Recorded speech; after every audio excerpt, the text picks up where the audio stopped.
ఈరోజు ఈ వీడియోలో ఫేజ్ 2 కి సంబంధించిన మీకున్న డౌట్స్ అన్నీ అయితే క్లారిఫై అయితే చేయబోతున్నా. ఇంకా మీకు ఏమైనా డౌట్స్ ఉంటే కామెంట్స్లో కామెంట్ చేయండి, రిప్లై ఇవ్వడానికి ట్రై చేస్తాను. అండ్ అలానే కాలేజ్ దోస్తు వాళ్ళు కౌన్సిలింగ్ సంబంధించిన కొన్ని వాట్సాప్ గ్రూప్స్ అనేవి ఫ్రీగా ప్రొవైడ్ చేస్తున్నారు. మీకు గైడెన్స్ ఇవ్వడం కోసం ఏపీ ఎంసెట్ వాళ్ళు కానీ టీఎస్ ఎంసెట్ వాళ్ళు కానీ ఎవరైనా సరే ఈ కౌన్సిలింగ్ గ్రూప్స్లో జాయిన్ అవుతామండి. లేటెస్ట్ అప్డేట్స్ కానీ రిసోర్సెస్ అన్నీ వచ్చేసరికి అక్కడ ప్రొవైడ్ చేస్తూ ఉంటారు. సో మిస్ కాకూడదు అనుకుంటే వెళ్ళి ఫాస్ట్గా జాయిన్ అయితే అయిపోండి. ఈ ఎంసెట్ టైంలో మీకు కొంచెం యూస్ఫుల్గా ఉంటుంది. మన ఫస్ట్ డౌట్ వచ్చేసరికి డూడ్ నేను ఫస్ట్ ఫేజ్లో సీట్ అలాట్ అయ్యింది, సెల్ఫ్ రిపోర్టింగ్ చేశాను. సెకండ్ ఫేజ్లో కూడా మళ్ళీ పార్టిసిపేట్ చేస్తాను. నాకు కానీ సీట్ వస్తే నా ఫస్ట్ ఫేజ్లో వచ్చిన సీట్ పోతుందా అని అడుగుతున్నారు. డూడ్ మీ సీట్ అనేది ఎక్కడికి పోదు. ఇన్ కేస్ మీకు కానీ సెకండ్ ఫేజ్లో ఎలాంటి సీట్ కానీ అలాట్ అవ్వకపోతే మీకు ఫస్ట్ ఫేజ్లో వచ్చిన సీట్కి కాలేజ్ రిపోర్టింగ్ చేశారు కదా, వెళ్ళి జాయిన్ అయిపోవచ్చు.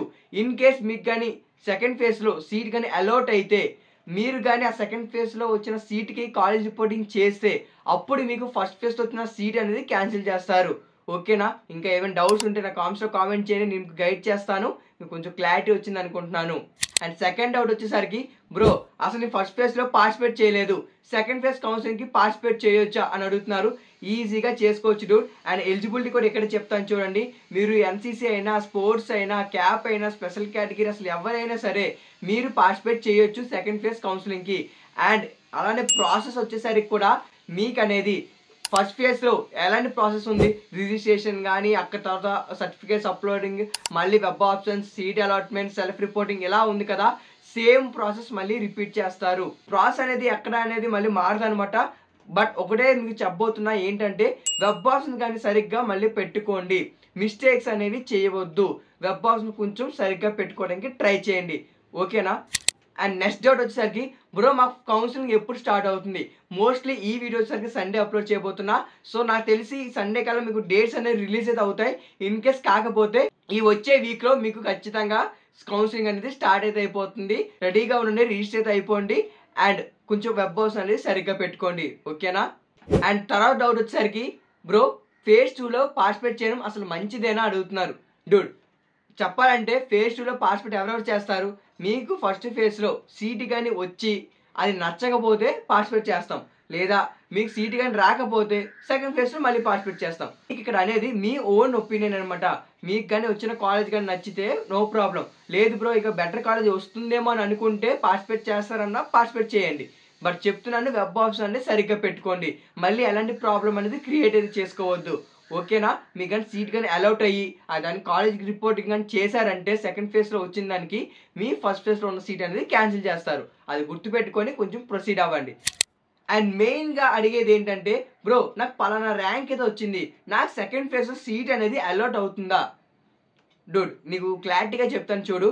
ఇప్పుడు నీకు ఒక అఫీషియల్ నోట్ రిలీజ్ చేస్తున్నా, మన న్యూస్ పేపర్లో వచ్చింది. ఏంటంటే మనకి ఇన్ని సీట్స్ యూనివర్సిటీలో, ఇది నార్మల్ ప్రైవేట్ యూనివర్సిటీస్లో, ప్రైవేట్ కాలేజెస్లో మొత్తం కలిపి మనకు వచ్చేసరికి అరౌండ్ 1,10,000 సీట్స్ అనుకుంటా మనకి ఫిల్ అయితే అయిపోయాయి. AP EAMCET counselling first phase ద్వారా ఫిల్ అయితే చేసేసారు. ఇంకా మీకు వచ్చేసరికి ఒక 33,000 35,000 సీట్లు అనేవి రిమైనింగ్ అయితే ఉన్నాయన్నమాట.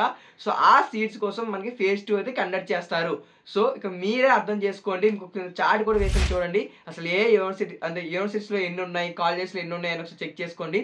ఈ విధంగా మన సీట్స్ అనేవి మిగిలాయి అనమాట. మీ ర్యాంక్ కానీ 70,000 80,000 వచ్చింది అనుకోండి, మీ ఫస్ట్ ఫేజ్లో సీట్ కానీ రాకపోతే మాత్రం 100% సెకండ్ ఫేజ్లో సీట్ కోసం ప్రయత్నించండి. వెబ్ ఆప్షన్ సరిగ్గా పెట్టుకోండి. ఎందుకంటే చాలా మంది వచ్చేసరికి కూడా ఈ ఫేజ్ 2 కూడా ఎపీర్ అయితే అవుతారు. సో మీకు కొంచెం కాంపిటీషన్ గట్టిగానే ఉంటుంది. సో కొంచెం చూసి పెట్టుకోమంటాను. అందుకనే ఇన్ కేస్ అవుతాను బ్రో నాకు ఎలాగైనా మంచి సీట్ వస్తుందని నమ్మకం ఉంటే వెబ్ ఆప్షన్స్ అనమాట సరిగ్గా కానీ పెట్టుకుంటే ఎలాంటి డౌట్ లేదు, మీకు సీట్ అనేది వస్తుంది. ఓకేనా? ఇంత ర్యాంక్ ఉన్న వాళ్ళే పార్టిసిపేట్ చేయాలా అనేది ఏమీ లేదనమాట. మీకు లక్ష ర్యాంక్ వచ్చినా సరే పార్టిసిపేట్ చేసుకోవచ్చు. బట్ చెప్తున్నాను వెబ్ ఆప్షన్ కానీ సరిగ్గా లేకపోతే సీట్ అనేది అలాట్ అయితే అవ్వదనమాట. అది ఒకటే బాధ. సో కొంచెం క్లారిటీగా చూసి అయితే పెట్టుకోండి, సరిపోతుంది. ఓకేనా? సో మీ ర్యాంక్ కానీ బిలో 20K ఉండడం కానీ బిలో 30K ఉంటే మాత్రం ఛాన్సెస్ అనేవి ఉంటాయి. మీరు పార్టిసిపేట్ చేస్తారని మీకు ఉంటే పార్టిసిపేట్ చేయండి. ఓకేనా. మోస్ట్లీ డౌట్స్ అన్నీ అయితే క్లారిఫై చేశాను. సీట్ ఉంటుందా లేదా అని చెప్పాను, ఎవరెవరు పార్టిసిపేట్ చేయాలో చెప్పాను, ప్రాసెస్ చెప్పాను, ఎలిజిబిలిటీ కానీ అసలు ఏ ర్యాంక్ పైన పార్టిసిపేట్ చేయాలి, ఇంకా ఎన్ని సీట్స్ రిమైనింగ్ ఉన్నాయి అన్నీ మీకు వచ్చేసరికి ఎక్స్ప్లెయిన్ చేశాను కదా. సో మీకు కొంచెం క్లారిటీ వచ్చింది అనుకుంటున్నా. ఫేజ్ 2 పైన ఇంకా మాకు డౌట్స్ ఉండిపోయాయి బ్రో అనుకుంటే మాత్రం ఖచ్చితంగా కామెంట్స్లో కామెంట్ చేయండి. రిప్లై ఇవ్వడానికి ట్రై చేస్తాను, మిమ్మల్ని గైడ్ అయితే చేస్తాను. ఓకేనా. వెబ్ ఆప్షన్స్ పెట్టుకోవాలి డౌట్. సో రిసోర్సెస్ ఉంటే ఇవ్వు అంటే మాత్రం నేను చెప్తున్నాను కదా, వాట్సాప్ ఛానల్ లింక్ ఒకసారి డిస్క్రిప్షన్లో ప్రొవైడ్ చేశాను, ఒకసారి చెక్ అయితే చేసుకోండి. అండ్ అలానే ఒక లైక్ అయితే చేయండి, యూస్ఫుల్ అనిపిస్తే మీ ఫ్రెండ్ కూడా షేర్ చేయండి. సో వాళ్ళకి కూడా కొన్ని డౌట్స్ అయితే ఉంటాయి కదా, క్లారిఫై అయితే అయిపోతాయి. అండ్ అలానే మన ఛానల్ని సబ్స్క్రైబ్ చేసి పెట్టుకోండి, ఎలాంటి ఇన్ఫర్మేషన్ మిస్ కాకుండా ఉంటారు. ఓకేనా. ఇంకా ఉంటా మరి, బాయ్.